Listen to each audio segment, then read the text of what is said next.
Nosso grupo irá apresentar o trabalho sobre máquina de Moore e máquina de Meyle. Inicialmente, vamos explicar o que são máquinas finitas. As máquinas finitas, elas também podem ser denominadas de autômato finito e são uma representação matemática de um sistema ou circuito lógico que é dependente do tempo. As máquinas finitas são compostas de estados e transições, não sendo possível ela estar em dois estados ao mesmo tempo. Por esse motivo, é necessário que ela guarde as condições para a transição de um estado para o outro. Cada máquina possui um estado inicial e pode ter um ou mais estados finais, indicando que a máquina terminou a tarefa computacional. Agora vamos falar sobre a máquina de Moore. A máquina de Moore é um exemplo de máquina de estado finita e é usada para representar programas de computadores ou circuitos lógicos. A característica da máquina de Moore é que sua saída depende apenas do estado atual.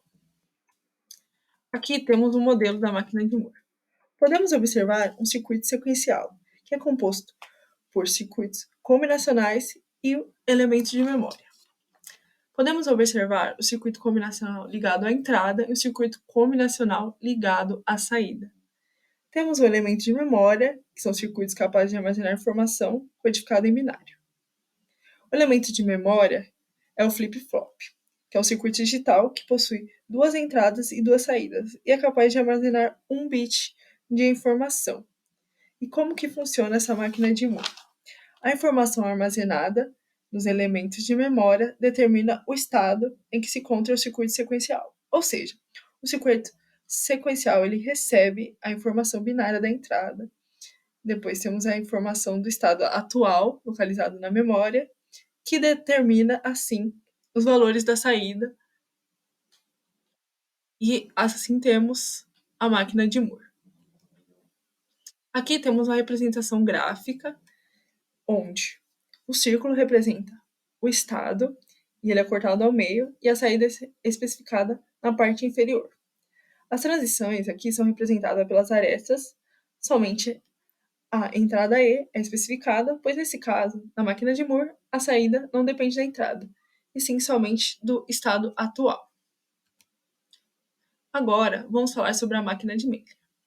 Assim como a máquina de Moore, a máquina de Meyle é uma máquina de estado finita, e é usada para representar programas de computadores ou circuitos lógicos. Como característica, a máquina de Meyle, a sua saída depende tanto do estado atual quanto das entradas, o que diferencia da máquina de Moore. Agora vamos observar o modelo da máquina de Meyle. Podemos observar que o formato inicial é igual ao da máquina de Moore, mas como diferença, vemos que no circuito combinacional de saída está ligado à entrada. Por esse motivo, na máquina de Meyle, a saída depende tanto da entrada quanto do estado no circuito. Aqui temos uma representação gráfica da máquina de Meyle, onde cada estado é representado por um círculo, então temos dois estados, A e B, e as transições são representadas por setas. Nesse caso, 4 transições.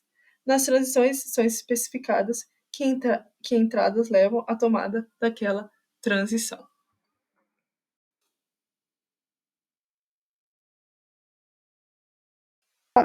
Agora que a gente já falou um pouquinho sobre as máquinas de Meyle e as máquinas de Moore, a gente vai falar agora do circuito sequencial no Logicim. Esse circuito ele tem como base as teorias das máquinas que a gente estudou nessa aula. Esse circuito, vocês podem imaginar, ele tem esse nome, circuito sequencial, porque ele vai ser um circuito que vai ter uma sequência, nesse caso, uma sequência numérica de 0 a 9. Então, aqui no meu display de 7 segmentos, eu vou ter os números de 0 a 9 aparecendo aqui. Além disso, nós vamos utilizar para esse circuito o circuito combinatório 74174, o circuito integrado 7448, que já foi estudado em aula. Aqui também nós temos esse SEC09, como vocês podem ver, ele é uma memória, ou seja, eu vou ter uma entrada e ela vai guardar aquele valor. Além disso, nós temos aqui esse clock. O clock nada mais é do como se fosse um pulso. É ele que vai fazer, né, que vai tornar possível a minha transição entre os números.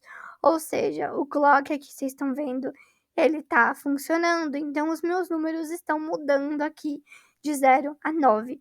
O clock, uma coisa interessante de se dizer, é que a gente pode também mudar a velocidade. Então, se você mudar a frequência do clock, você pode aumentar ou diminuir a velocidade, fazendo com que os meus números apareçam, né, numa frequência mais rápida ou também mais baixa, que ele demore mais para aparecer o outro número. Aqui o meu botão tá em 0. Nesse caso, se eu apertar o botão em 1, vocês podem ver o clock tá, né, o pulso tá funcionando, mas o meu número não vai mudar, vai continuar no 0. Aqui, uma coisa que a gente tem que dizer é que, nesse caso, como é uma máquina, é um sistema sequencial, a gente vai ter aqui a minha entrada, e essa minha entrada, que é o estado atual, vai se tornar o próximo estado. O que acontece? Vai ter uma rotatividade, isso que vai fazer com que ele seja sequencial. O meu próximo estado, né, que é o que eu tenho junto com a saída, ele vai se tornar o meu estado atual novamente. Ou seja, tendo ali um ciclo. Por exemplo, se aqui entrar 1, ele vai sair 2, e aí a minha nova entrada vai ser o número 2, resultando na saída em 3, entendeu? É basicamente isso, e é assim que a gente vai ter essa rotatividade para que a gente possa ter a sequência ali dos números. Vale lembrar que o circuito aqui, como a gente já estudou, 7448, é um circuito que ele vai converter ali de BCG para decimal.